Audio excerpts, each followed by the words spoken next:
Comme nous l'avons expliqué, par rapport aux 5 malheurs et catastrophes qui se sont abattus sur le peuple d'Israël de 17 Tammuz, par rapport à ça, nos sages ont instauré un jeûne pour toutes les béné Israël.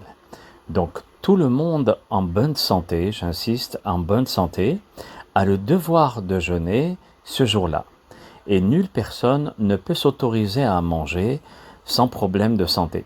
Ainsi, en jeûnant, elle s'associe à la peine de la destruction du temple et aussi d'autres catastrophes qui se sont déroulées pendant l'histoire du peuple d'Israël. Comme il est mentionné dans le Shulchan Aruch au Siman 550 et aussi le Rabbi Eliyahu Shapira qui explique avec le Mishnah Berurah au Siman 550 aussi les raisons pour lesquelles nous jeûnons et de quelle manière on s'attache à notre histoire. Nous l'avons dit, mais je le répète, que le jeûne du 17 Tammuz commence avant le lever du jour, ça veut dire 72 minutes à l'avant le lever du soleil. Et il s'achève aussi bien en Eretz Israël qu'à l'extérieur d'Israël, il s'achève 20 minutes après le coucher du soleil. Et le Rabbi Yitzhak Yosef a écrit tout un responsa à ce sujet, qu'on n'est pas obligé d'attendre jusqu'à la sortie des étoiles, sauf le jeûne de Yom Kippour. Par contre, une personne qui est malade, et on va citer une certaine liste, je ne vais pas pouvoir tout vous rapporter, et qu'Hachem envoie la Rifoua Shelema à tout le Ham Israël, mais ces gens qui auront une sorte de maladie que je vais rapporter sont exemptés du jeûne du 17 Tammuz. Un malade, même sans danger, mais qui se sent faible, n'est pas obligé d'attendre que le médecin lui dise de manger. Il est exempté de jeûner. De même, un malade en convalescence et qui craint que le jeûne le refasse chuter est exempté de jeûner. Aussi, un malade déjà guéri, mais qui ne se sent pas encore en bonne santé, qui se sent un petit peu faible, est abstenu de jeûner. Les personnes dont le jeûne entraîne des douleurs aux yeux et provoque une grande souffrance sont aussi abstenues de manger. Un malade qui a une température supérieure à 38 degrés et qui est faible aussi, il faut les deux facteurs, alors ne jeûnera pas. Une personne qui a de violents maux de tête ne jeûnera pas.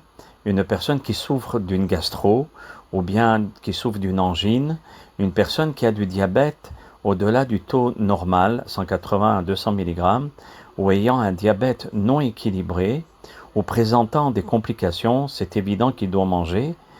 Les personnes atteintes d'une immunodépression congénitale ou acquise doivent manger. Une personne qui a la tension élevée, une personne qui souffre d'un ulcère et qui le fait souffrir au moment où il jeûne, un malade du cœur, et toute personne ayant des antécédents cardiovasculaires ou bien d'hypertension artérielle compliquée avec complications cardiaques, rénales ou bien vasculo-cérébrales, alors ils sont abstenus de manger. De même, une personne qui souffre d'arthrose chronique, ça va empirer, si vous voulez, le mal. C'est pas c'est pas que ça va empirer la maladie, mais c'est qu'il va sentir les douleurs encore plus, et donc il sera abstenu de jeûner s'il a une arthrose chronique. Une personne qui souffre d'une infection pulmonaire, et les personnes qui présentent aussi une pathologie chronique respiratoire, susceptible de décompenser lors d'une infection virale, bien de l'asthme sévère, une fibrose pulmonaire, un syndrome d'apnée du sommeil, etc., sont abstenus de jeûner. Les personnes atteintes de syrope au stade B du score de Child-Pung, au moins, sont abstenues. Les personnes qui souffrent d'infections rénales ou bien présentent une insuffisance rénale chronique dialysée, Barminan, sont abstenues de manger, de jeûner. Une personne qui souffre d'une infection urinaire, les gens qui sont atteints, Barminan, du cancer, ils sont sous traitement, etc., alors sont abstenus de manger, de jeûner, excusez-moi. Les personnes âgées de plus de 75 ans et qui sont, si vous voulez, où le jeûne diminue leur force, ou bien les affaiblit de façon significative. Ils n'ont pas besoin de commencer le jeûne pour savoir si cette année, ils vont être plus faibles. Vous voyez, à partir du moment où on passe un certain âge, la fatigue, elle est là, sauf si, Baruch Hashem, la personne est en très très bonne santé, qu'il n'a pas de ce genre de problème. C'est sûr qu'il jeûnera, mais les autres ne jeûneront pas. Les personnes présentant une obésité excessive et ça l'empêche de respirer, les garçons âgés de moins de 13 ans et 1 jour et les filles âgées de moins de 12 ans et 1 jour n'ont pas le droit de jeûner même 1 heure. Quand ils sont grands, on espère que le Mashiach sera venu et on jeûnera pour d'autres raisons, mais elles pourront manger et s'abstenir de boire. Pour l'instant, ils sont jeunes, ils construisent leur corps et il ne faut pas l'abîmer parce que c'est dans 10 ans, dans 20 ans qu'ils vont avoir, si vous voulez, des problèmes de santé. C'est ce que disent les médecins et aussi nos hachamim. Donc, les femmes enceintes et même de moins de 40 jours de grossesse sont exemptées du jeûne du 17 Tammuz. Et même si elles ne souffrent pas, elles n'auront pas besoin de rembourser le jeûne et n'ont pas besoin de jeûner même quelques heures. Elles sont abstenues.